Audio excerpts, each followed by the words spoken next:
Sebelum melanjutkan dialog, kita simak dulu data berikut ini. Pemirsa, di awal pemerintahan, Presiden Jokowi didukung oleh Koalisi Indonesia Hebat dengan beranggotakan PDIP, PKB, Nasdem, Hanura, dan PKPI. Seiring berjalannya pemerintahan, berturut-turut bergabung pula P3, PAN, dan Golkar. Saat ini Koalisi Indonesia Hebat menyebut diri dengan sebutan Koalisi Partai Pendukung Pemerintah atau KP3. Sementara partai yang berada di luar pemerintahan Koalisi Merah Putih setelah ditinggal 3 partai anggotanya kini praktis hanya punya Gerindra dan PKS. Sementara Partai Demokrat menyatakan netral atau tidak ikut salah satu koalisi.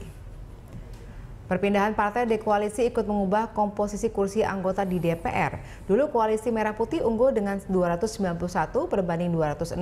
Setelah pindahnya P3, PAN, dan Golkar, kini Koalisi Merah Putih lebih sedikit, tinggal 113 kursi berbanding dengan 386 kursi pendukung pemerintah. Sementara 61 kursi Demokrat masih tetap menyatakan netral.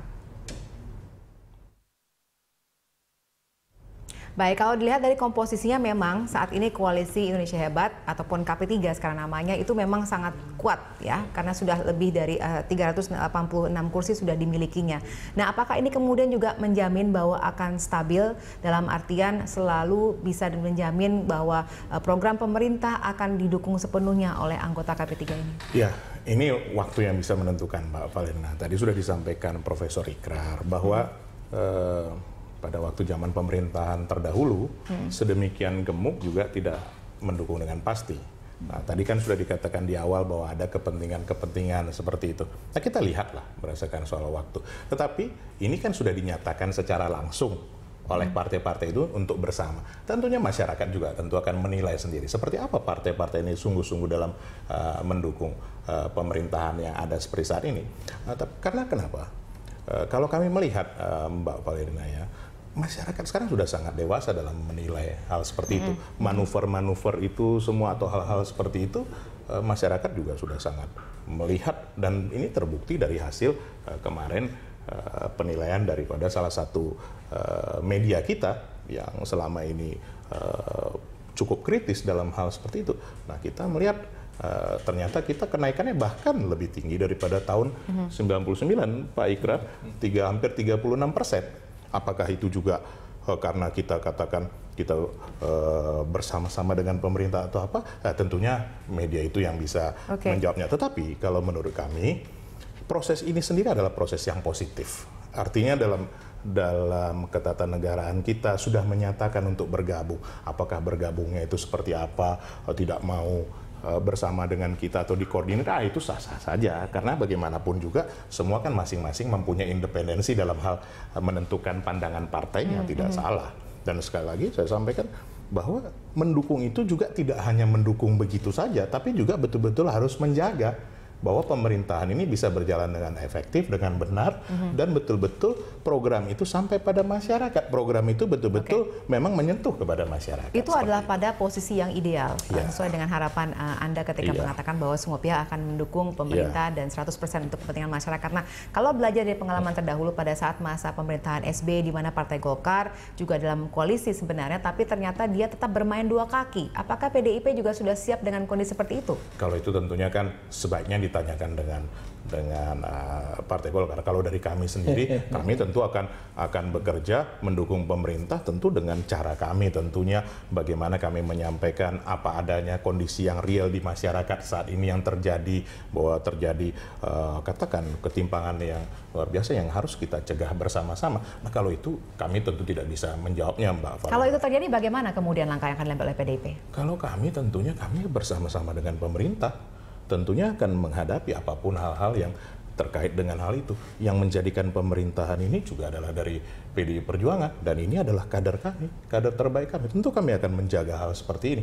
Tetapi menjaga bukan berarti dengan mengatakan sesuatu yang indah tetapi tidak pada kenyataannya, begitu Profesor Ikrar. Tapi harus menyampaikan fakta yang ada. Karena terkadang kebenaran itu sebenarnya tidak mudah. Kadang kebenaran itu pahit, tetapi kita harus sampaikan bahwa ini yang benar, seperti itu. Oke, Pak Ikrar, kalau menurut Anda nanti akan seperti apa ini koalisinya? Akan satu yang stabil tadi seperti diharapkan, atau ada riak-riak yang akhirnya malah akan mengganggu?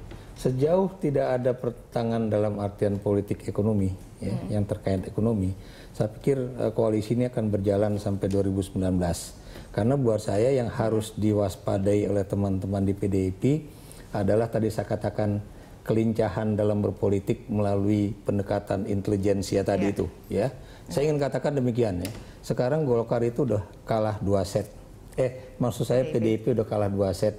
Pertama ya, belum apa-apa Golkar baru saja selesai Munaslup udah menyatakan akan mendukung Jokowi pada pemilu presiden 2019, sementara PDIP belum ya.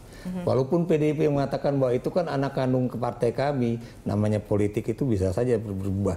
Biar bagaimanapun di mata masyarakat ya, terserah PDIP suka atau tidak suka, persepsi orang terhadap Golkar itu akan lebih baik dibandingkan dengan PDIP karena belum apa-apa dia udah nyatakan akan mendukung kembali Jokowi. Yang kedua, Anda juga tahu bahwa Setia Novanto dan juga Nurul Arifin dan juga beberapa anggota Partai Golkar sudah menyatakan, saya melihat bahwa Ahok itu kerjanya bagus dan bukan mustahil Golkar akan mendukung Ahok dalam pilkada DKI. Ya. Apa yang ingin saya katakan di sini dengan menyatakan demikian, ya, itu buat orang Jakarta, gila juga nih, Golkar kelihatannya menyalip PDIP. Ya. Sementara Anda tahu, maaf kata, ini kelihatannya PDIP akan mengorbankan salah satu misalnya calon yang terbaiknya ya, nanti itu Bu Risma yang akan dibawa dari Surabaya ke sini. Walaupun buat saya Bu Risma itu tidak cocok untuk Jakarta, alam medanya itu berbeda ya. Nah kemudian Anda juga tahu apakah PDIP juga cukup misalnya waspada dalam memperhatikan langkah-langkah Golkar di dalam pilkada 2017 yang akan datang. Kenapa demikian ya? Kekalahan Golkar pada berbagai pilkada 2015 kemarin ya, itu akan ditembus mereka ingin membayar ya supaya 2017 tidak seperti itu. Dan Anda tahu Golkar juga menyatakan untuk 2019 kami belum punya kader untuk menjadi calon presiden. Apa yang ingin saya katakan itu adalah suatu langkah yang menurut saya dia akan mendompleng lagi Jokowi supaya suatu saat dia akan bisa mempersiapkan kadernya. Nah ini pertanyaan saya, Anda katakan tadi itu ya bahwa mereka sudah selalu pintar dalam berpolitik begitu. Betul. Jadi itu yang saya katakan bahwa dia itu pintar sekali, melakukan manuver-manuver politik ya yang sangat canggih, dan buat saya dia juga mengakui bahwa dia belum punya kader untuk 2019 ya. Dan karena itu dia akan akan bertanding lagi melawan PDIP pada 2024 ya. Jadi itu yang akan kita perhatikan. Nah, karena itu menurut saya berkali-kali mengatakan pada teman-teman PDIP, be careful. Jangan mengorbankan kader-kader terbaik hanya untuk ingin menunjukkan bahwa PDIP itu nggak suka sama Ahok karena Ahok nggak menurut sama ketua umum PDIP. Jadi hal-hal semacam itu buat saya tuh sangat penting untuk dilihat. Kelihatannya Profesor Ikrar udah bagian dari Golkar ini. Enggak, saya karena dari dulu dua langkah kan. Sebelum Golkar itu masuk ke ini pun saya udah mengatakan kalau kemudian PDIP masih tetap ngotot adu kekuatan dengan Ahok, saya bilang wah ini bisa bahaya. Nanti saya jelaskan. Nanti dijelaskan. Baik, saya akan menyapa dulu Pak Desmond Mahesa, Ketua Partai Gerindra sudah bergabung bersama kami di ujung telepon. Selamat malam Pak Desmond. Selamat malam. Baik Pak Desmond, silahkan komentar Anda bagaimana ini sudah semakin ditinggalkan ternyata koalisi yang dimotori oleh Gerindra. Halo Mbak, kurang jelas Mbak. Silahkan komentar Anda terkait dengan bergabungnya Partai Golkar dan lain-lainnya. Halo Pak Desmond. Ya. Silakan komentar Anda dulu. Kita tidak merasa ditinggalkan, Mbak. Halo? Ya, lalu bagaimana kemudian Anda melihat sekarang banyak parpol justru bergabung kepada pemerintahan Jokowi JK? Saya bukan pengamat seperti Pak Ikrar. Ya, kalau pengamat itu kan kita lagi main bola di lapangan bola. Pak Ikrar itu kan nonton juga tidak, bermain juga tidak, tapi di luar lapangan bola. Jadi kan tebak-tebakan. Ya, pengamat itu kan bagi kami orang politik yang di partai. Itu kami apa yang diomongkan itu kadang-kadang senyum karena belum tentu betul, belum tentu benar. Jadi dalam konteks politik pengamat bahwa kami ditinggalkan, kami tidak merasa ditinggalkan. Apa? Karena dalam proses politik hari ini, ya kadang-kadang kawan-kawan yang di dalam sana yang merasa bergabung nggak nyuruh kami berbeda, agar ada daya tawar mereka terhadap kekuasaan politik dalam APBN misalnya. Ya, itu kita banyak yang bilang bertahan. Jadi itu salah satu pimpinan partai. Ya, itu salah satu contoh. Ya, dalam Undang-Undang KPK kemarin juga berbeda, 99 berbanding 1 terus. Tapi dalam konteks politik ini, bagi kami ini adalah pemain. Nah, dalam konteks hari ini, kami memahami bahwa ini ketakutan-ketakutan yang sebenarnya adalah bagian sejak awal yang disadari oleh KMP. Kenapa dengan jurus mabuk di P3, jurus mabuk selanjutnya di Golkar, ini kan ini yang kita udah duga target penguasa politik hari ini. Ya bermain di ranah ini. Kenapa? Karena mereka paham, mereka tidak mampu mengelola negara ini dengan baik. Yang mereka takutkan adalah parlemen. Jadi dalam sejarah ketatanegaraan, dalam sejarah parlemen di Indonesia hari ini, ada di parlemen paling buruk. Jelas presiden melanggar konstitusi. Parlemen tidak berdaya. Dan Pak Ikrar tahu ini. Karena memang tujuan politik dari semua ini adalah Jokowi melemahkan parlemen agar parlemen tidak bisa menjalankan konstitusi. Oke. Kalau parlemennya kuat, sudah lama tergeser. Jadi anomalinya itu bagi kami di Gerindra itu biasa-biasa saja. Sejak kami kalah, kalau kami mau menikmati kekuasaan politik, kami bisa tinggal semua orang pendukung kami. Ya. Dan kita sadar ini. Jadi apa yang diomongkan oleh Pak Ikrar, saya menanggapi apa, tapi ada catatan. Baik, nah kemudian kalau sekarang ternyata, maaf saya potong. Proses politik dan koalisi. Kalau sekarang ternyata koalisinya sudah semakin besar dan akhirnya menempatkan posisi Gerindra semakin kecil. Politik. Parlemen koalisi pada saat SBY juga kan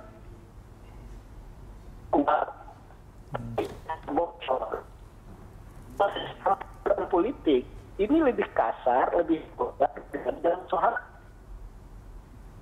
Nah, proses politik hari inilah masa transisi. Malah kalau kami membaca adalah mendekati 2018 persiapan pemilu presiden. Partai-partai kembali berpolitik. Hari ini mereka takut dengan Jokowi karena mereka ada kepentingan pemilu dan undang-undang pemilu. Tapi mendekati 2018 persiapan pencalonan presiden, pasti harga partai-partainya mahal juga. Nah, disinilah hukum karmanya Jokowi bagi kami, ya, pemain politik di parlemen. Jadi yang namanya koalisi itu kan semu. Dalam ketatanegaraan kita kan tidak dikenal ini. Yang jadi soal ke depan adalah pertarungan politiknya adalah bagaimana undang-undang pemilu nanti dengan putusan MK.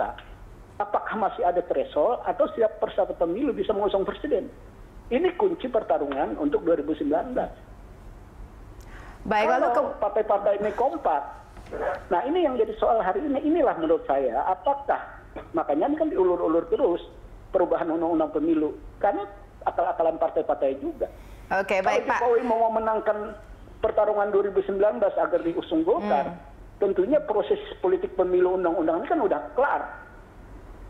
Baik, kan belum. Nah, Pak Desmond, maaf saya harus potong, saya harus menanyakan ini kepada Anda. Kalau sekarang kondisinya adalah Partai Gerindra berada di posisi yang dibandingkan dengan koalisi ini jumlahnya sudah sangat kecil, hanya 100 sekian.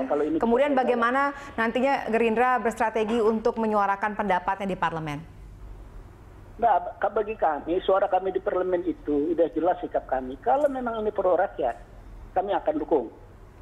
Kenapa kami tidak bisa bergabung dalam politik ini? Selalu kita di lobby, ditawarin.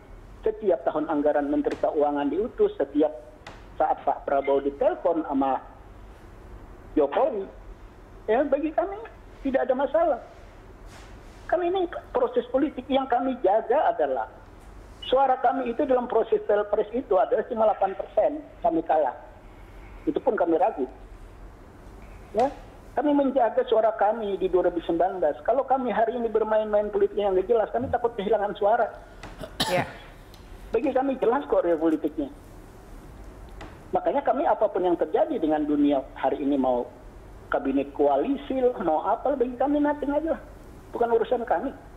Yang kami jaga adalah bahwa kami tetap ya, kritis terhadap pemerintah. Nah, untuk kritis saja juga kami bermain bisa setengah hati. Kadang-kadang kencang, kadang-kadang kami diam. Dan kenapa Prabowo sekarang diam? Ini tentunya kita tidak mau memperkeruh suasana yang sebenarnya masyarakat sudah bisa menilai ketidakmampuan seorang presiden misalnya. Dalam hal penegakan hukum, dalam hal persoalan ekonomi. Kan ini sangat jelas. Iya, jadi dalam hal ini Gerindra tetap akan menjalani posisinya di parlemen dan mendukung kalau memang programnya baik, tapi kemudian juga akan tetap mengkritisi jika program pemerintah tidak baik, begitu ya Pak Desmond? Ya, ini yang digariskan oleh Partai Gerindra, ya. Dan saya juru bicara di bidang politik dan hukum, bukan Fadli John. Terima kasih Pak Desmond Maesa sudah bergabung bersama kami pada malam hari ini. Selamat malam. Baik Pak Ikrar, silakan ditanggapi itu tadi katanya Pak Ikrar memberikan satu komentar yang mungkin kontra dengan Pak Desmond. Saya pikir dia nggak mendengar apa yang kita bicarakan ya. Kemudian seolah-olah saya mengatakan bahwa Gerindra itu kehilangan dukungan dan sebagainya ya, atau ditinggalkan dan sebagainya. Itu kan Anda yang tadi mengatakan begitu ya. Dan saya selalu mengatakan justru ini adalah masa-masa keemasan buat Partai Gerindra. Kalau Anda baca komentar-komentar saya ya, kenapa demikian? Karena kalau Partai Gerindra itu bermain lincah dan baik, itu yang tadi katakan oleh Desmond itu, dia justru akan bisa mendulang dukungan dari rakyat. Ya, ini yang harus kita perhatikan ya. Dan kalau ini berhasil, dia akan naik itu, nah, suaranya pada pemilu 2019. Tapi kalau kemudian dia tidak mampu mengolah isu di dalam parlemen dan juga dalam hubungan antara eksekutif dan legislatif, dia juga akan susah. Nah, yang jadi persoalan itu adalah bahwa apa yang selama ini dijaga gawangnya benar oleh Gerindra itu jebol juga. Yang saya katakan adalah bahwa Gerindra selalu ingin berpatokan bahwa tidak ada politisi Gerindra yang boleh melakukan korupsi. Tapi kasus M. Sanusi itu yang tadi saya katakan gawang itu jebol juga, dan Gerindra merasa terpukul oleh kasus Muhammad Sanusi itu. Itu baru pada tingkatan DKI ya, dan bukan mustahil di DPR juga ada kasus yang seperti itu yang tinggal menunggu waktu aja. Jadi ini yang menjadi beban bagi Partai Gerindra. Tapi kalau dia akan melakukan manuver-manuver politik, dia bebas. Tidak ada tekanan-tekanan yang menjadikan dia merasa wah nanti begini persepsi masyarakat bagaimana dan sebagainya. Kenapa demikian? Karena dia adalah pemain yang cuma tinggal 2 bersama PKS. Sementara Anda tahu PKS juga udah berubah. Yang tadinya misalnya dia menjadi satu partai yang selalu membuat pernyataan-pernyataan yang negatif tentang Jokowi JK, dia sekarang dia tidak menjadi pendukung pemerintah dalam artian menjadi bagian dari pemerintah, tapi dia mendukung pemerintah dengan asumsi kalau kemudian pemerintah itu kebijakannya sesuai dengan kepentingan PKS. Jadi itu pinter sekali mereka mengolah kata-kata itu begitu. Oke, baik Pak, silakan Pak Riko. Pak Palina, tadi saya mau sedikit menanggapi tadi. Kalau kali ini saya agak berbeda pendapat dengan Profesor Ikrar. Biasanya sering seiring sejalan. Seperti yang pakaian Mbak Valena pakai, merah, jas merah. Nah, ini nggak ada pesan tertentu sebenarnya. Seperti itu kan. Nah, tapi kan pemirsa melihat bahwa memakai pakaian jas merah, jangan sekali-sekali melupakan sejarah. Dulu, kalau kita berpikir hanya soal popularitas, Pak Ikrar, hanya berpikir soal kemenangan, kita tidak akan mencalonkan Pak Jokowi ke DKI Jakarta. Tidak akan. Jauh sekali. 70% lebih dengan hampir tidak. Bahkan 2 minggu sebelum hari H masih tertinggal jauh. Dan itu ditentukan pada saat-saat hampir akhir bersama-sama dengan Pak Ahok. Begitu juga pada saat menentukan kader kami Pak Joko Widodo pada menjadi wali kota Solo. Nah ini mungkin saya tidak tahu apakah Pak Ikrar sudah mengikuti atau tidak pada saat itu. Nah bahkan kritikan-kritikan yang luar biasa. Baru 1,5 tahun di DKI Jakarta sudah disorong untuk ke pusat. Tetapi apakah pilihan itu salah? Ternyata pilihan itu pilihan yang benar. Walaupun pilihan itu pilihan yang terkadang melawan persepsi.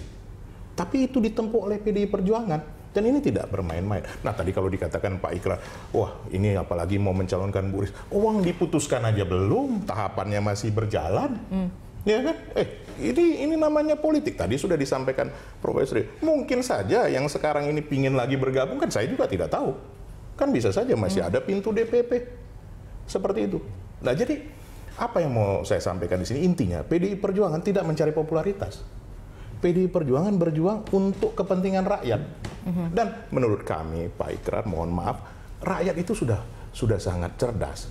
Apapun manuver-manuver yang dilakukan oleh partai, oleh apa, itu sah-sah saja.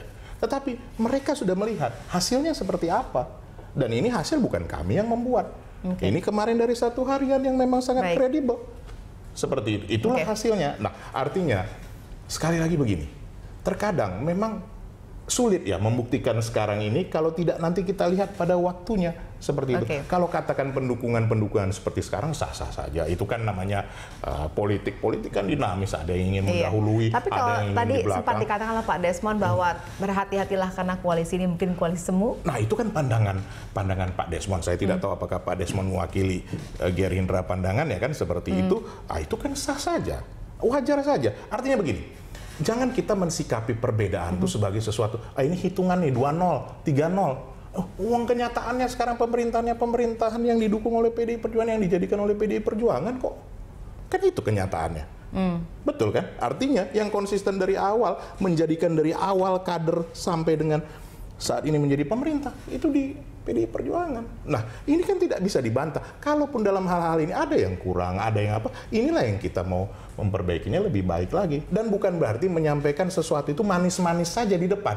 Sama seperti obat Mbak Valerina. Kadang di depan pahit, tapi hasilnya manis. Daripada di depan manis, hasilnya pahit. Nah, saya tidak ingin berpolemik dalam hal itu seperti itu. Tapi itu kenyataan yang ada. Baik, kita harus jeda. Nanti kita akan bahas lagi apakah pil yang diminum oleh PDIP saat ini akan berbuah kesembuhan atau justru malah semakin sakit. Kita tidak tahu. Nanti akan kita bahas lagi pada segmen berikutnya. Pemirsa tetap bersama kami. Kami akan kembali sejenak berikut ini.